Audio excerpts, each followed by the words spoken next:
Hey everyone, just wanted to do a quick video on fat loss because a lot of you are now 8 weeks, 9 weeks into the challenge, and maybe you've had good results but your fat loss has stopped. So I just need to cover why that happens, what you need to do in order to kickstart it again, and most importantly, why your body does this to you. So I've written a couple of notes on the board, and if you rewatch my nutrition talk, I mentioned that the body will always strive for balance. Okay, our bodies are used to us living a certain way, consuming a certain number of calories, and it likes to be comfortable. It doesn't like change. So everything in life likes homeostasis, that is the balance of all things. When we diet or change our eating routine in order to lose weight, our body's going to defend itself against fat loss because that's what it's naturally designed to do. It's going to look to restore the energy reserves that you have gotten rid of, i.e. your fat cells, and it's going to try its hardest to prevent you doing it again. And this is why diets often fail, because they focus on an energy deficit, so getting your calories to reduce so you can get fat loss, but they don't help you stick to it long term, and they don't cover what to do when it all stops. And most people will kind of give up after 2 or 3 weeks. If you've got to the point where your body's maintaining a certain weight and you're losing inches, you've got nothing to worry about. Fat loss is still happening. If you've noticed that you're no longer losing weight and the inches have stopped, and you're noticing that your hunger levels are getting higher, then this is going to be really important for you. So when you realise that once you go into a calorie deficit and you get to a weight loss plateau, your body wants to defend itself in order to help you restore those energy stores that you've gotten rid of, that it loves so much, and prevent in all its power to stop you doing it again. When fat cells shrink, it lowers a hormone called leptin. Okay, this is what is stored and released in your fat cells. When all those go down, it lowers your BMR and your metabolic rate. So if you go back to the weight that you were at the start of this, and if you were to work it out on your new weight, you will see that your BMR would have reduced, which means your ultimate calories intakes for the day for you to do activity will also reduce. When we get to this point, this is where fat loss is, okay? So your fat cells have shrunk, the hormone leptin has reduced because your fat cells have reduced, you're starting to feel more hungry, your metabolic rate has gone down, so the energy that you need is lower than what it was at the start. And this is where most people who diet start to feel more hungry. So there's a hormone called ghrelin, which we often refer to as a hunger hormone, and that's going to do its best in order to help you restore the fat cells that you've gotten rid of. So your body's always going to be against you, but that doesn't mean it's a lost hope. When we do re-eat, our fat cells then expand and grow in size. So it's almost like an embryo. When it's fertilized, it splits, it divides into more cells.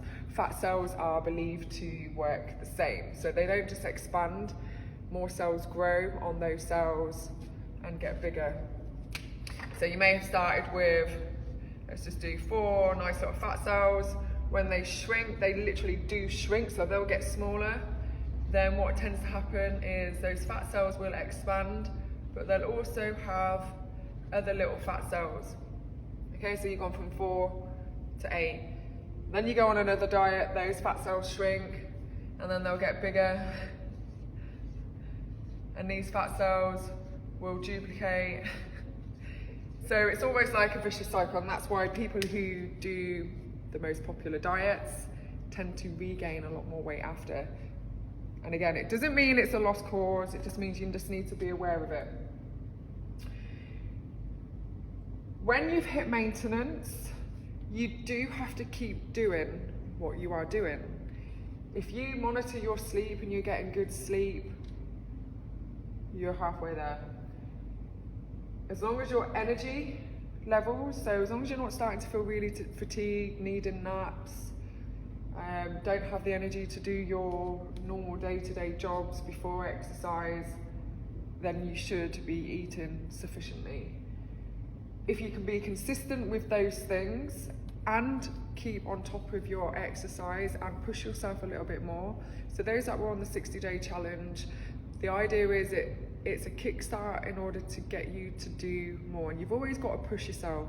Again, our body's always going to want balance, and it's the same with exercise. Our bodies get used to what we do, therefore it demands more stress in order for you to help it change.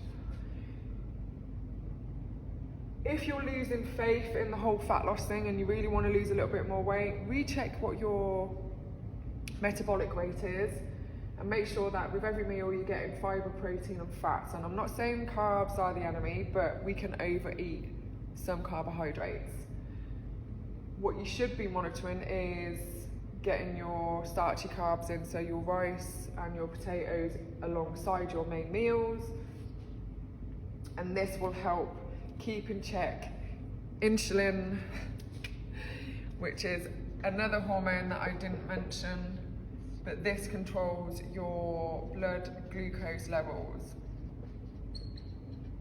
Okay, when that dips, that is gonna signal and link with ghrelin in order to get you to eat food. It's gonna get you to search out energy because that's what it needs.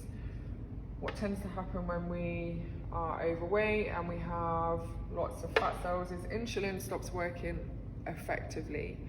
This is also true for women with PCOS or other thyroid issues, maybe going through the menopause.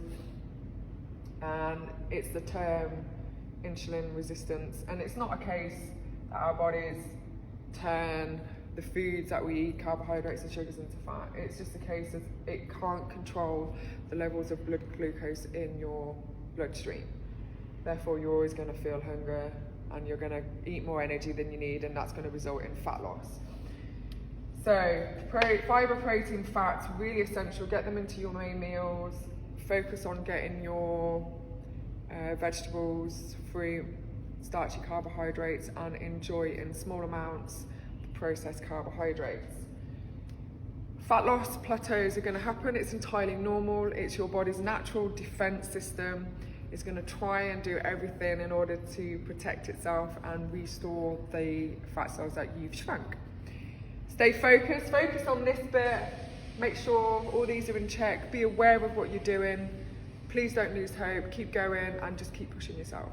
Hopefully that's helped you understand fat loss, why it stops, and what you need to do in order to keep going. If you've got any questions, please put them in the comments and I'll try and do another video or just answer it. See you later.